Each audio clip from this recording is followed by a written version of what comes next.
আমার নাম জাহারা বিনতে শাফিকা। আমি তলকাই সরকারি প্রাথমিক বিদ্যালয়ের পঞ্চম শ্রেণীর শিক্ষার্থী। আবৃত্তি করছি কবি আল মাহমুদের লেখা কবিতা নোলক।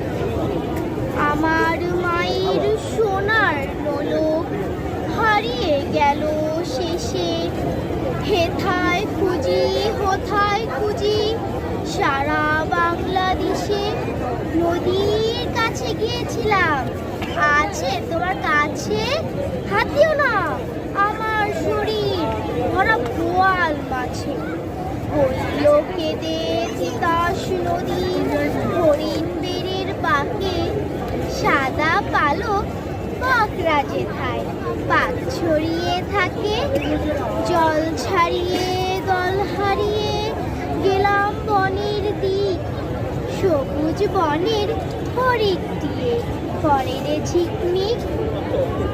বনের কাছে এই মিনতি, ফিরিয়ে দেবে ভাই আমার মায়ের গয়না নিয়ে।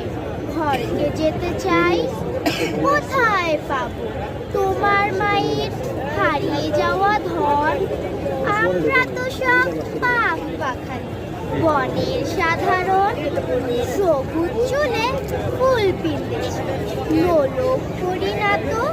ফুলের গন্ধ চাও যদি না, হাত পাতো হাত পাতো। বলে পাহাড় দেখায় তাহার আহার ভরা মুখ, হাজার হরিণ পাতার ফাঁকে বাঁকিয়ে রাখে মুখ। এলিয়ে খোপা রাত্রি এলেন, ফের বাড়ালাম পা।